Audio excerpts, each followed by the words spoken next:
Hello everyone, welcome to my channel. இந்த video உங்களுக்கு பிடிச்சிருந்ததுன்னா like, share and subscribe my channel. இப்போ வாங்க வீடியோக்குள்ள போகலாம். இந்த வீடியோவில் SET exam, college TRB exam, PG TRB exam, CSIR exam, mathematical sciences சப்ஜெக்ட்லேருந்து ப்ரீவியஸ் இயர்ஸ் கொஷின் பேப்பர்ஸ் எடுத்து டிஸ்கஸ் பண்ண போகிறோம். அதுலேயும் பர்டிகுலராக ரியல் அனாலிசிஸ் சப்ஜெக்ட் நம்ம இங்கே இந்த வீடியோவில் டிஸ்கஸ் பண்ணலாம். ரியல் அனாலிசிஸ்லேருந்து பர்டிகுலராக சீக்வன்சஸ் டாபிக் எடுத்து நம்ம டிஸ்கஸ் பண்ண போகிறோம். The 13th question. Suppose that xn is a sequence of real numbers satisfying the following for every epsilon greater than 0. There exists n not such that mod xn plus 1 minus xn is less than epsilon for all n is greater than or equal to n naught.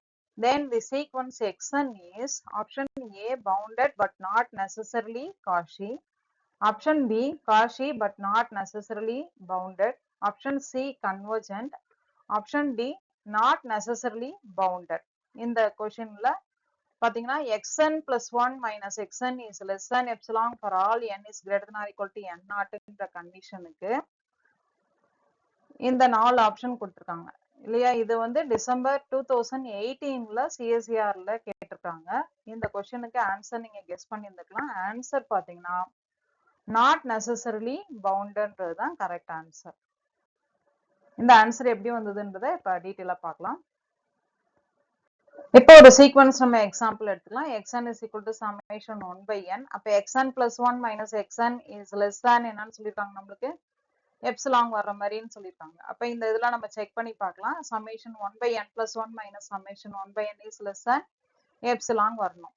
But இங்க நம்ம choose பண்ணிருக்கிறதுல பாத்தீங்கன்னா xn வந்து unbounded அப்புறம் நான் convergent அப்படின்றதுனால கண்டிப்பா நான் convergent and அன்பவுண்டட்ன்றதுனால நான் காஷியா இருக்கும். நான் காஷின்றதுனால நம்மளுக்கு ஆப்ஷன் ஏ அண்ட் பி நம்மளுக்கு தப்புன்னு வந்துடும். அண்ட் நான் கன்வர்ஜென்ட்ன்றதுனால ஆப்ஷன் சியும் நம்மளுக்கு தப்பாயிடும். அப்ப ஆப்ஷன் டின்றதுதான் நம்மளுக்கு கரெக்டான ஆன்சர்னு சொல்லிடலாம். இப்போ 14th question. Let an is equal to integral n to n plus 1 1 by x cube into dx for n is greater than or equal to 1. For c belongs to R, let limit x tends to infinity n power c a power n is equal to இந்த answer கேட்டிருக்காங்க. n tends to infinity, இது n tends to infinity n power c a of n is equal to l.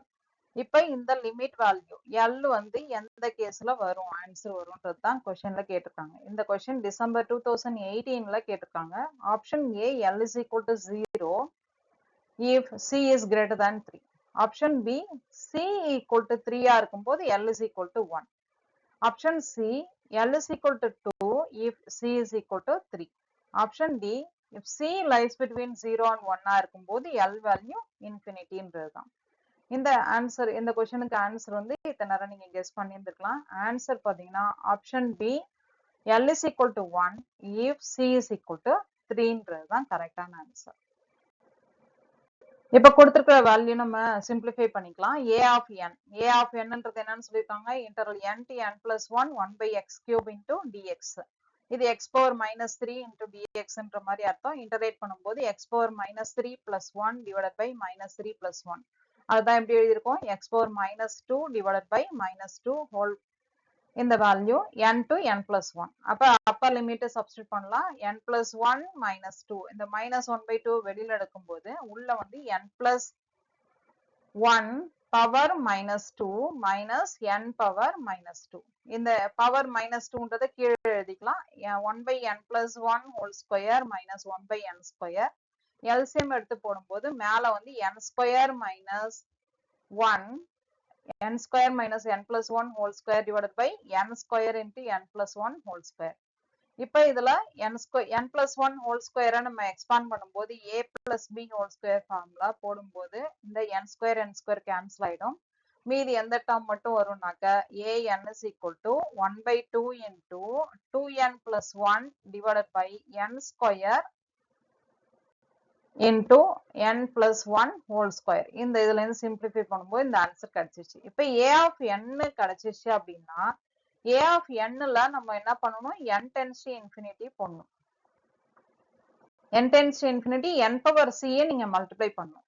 அப்ப n power c multiply பண்ணிக்கலாம். Multiply பண்ணிட்டு c க்கு நான் வந்து 3 substitute பண்ணி பார்க்கறேன். c is equal to 3 substitute பண்ணி பார்க்கறேன். ஏன்னா c ஓட வேல்யூ 3 க்கு தான் மேக்ஸிமம் நம்ம கம்பேர் பண்ணிருக்காங்க. இந்த 4 ஆப்ஷனும் பாத்தீங்கன்னா c ஓட வேல்யூ greater than 3 இல்லனா equal to 3 தான். அப்ப c க்கு 3 போட்டு பார்க்கலாம்.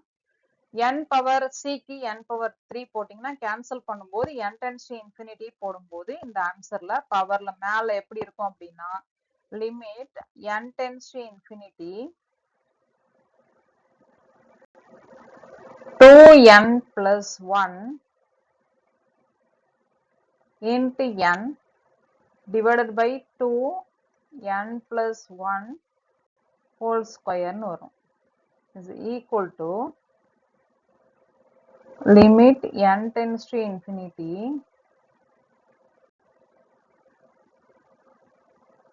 இந்த n வெளில எடுத்துடலாம். அப்ப வந்து வெளில எடுக்கும்போது n ஸ்கொயர் வெளில எடுத்துட்டோம்னாக்க 2 plus 1 by n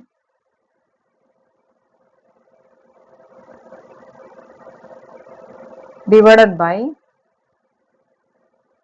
2n square வெளில எடுத்துட்டோம் அப்படின்னா உள்ள வந்து 1 plus 1 by n whole square ன்னு வரும். இப்ப கேன்சல் பண்ணலாம். n square கேன்சல் ஆயிடும். அதே மாதிரி n tends to infinity போடும்போது நம்மளுக்கு இந்த டேர்ம் நம்மளுக்கு 0 1 by n இதுவும் நம்மளுக்கு 0 ஆயிடும். இப்ப 2 by 2 ஆன்சர் என்னன்னு கிடைச்சிடும்.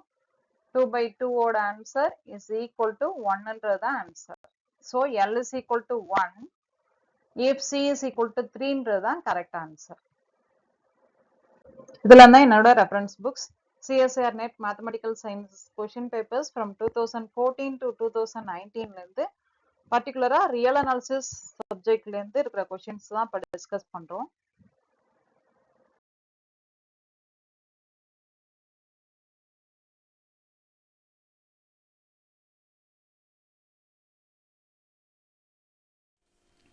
இந்த வீடியோ உங்களுக்கு பிடிச்சிருந்ததுன்னா like, share and subscribe my channel.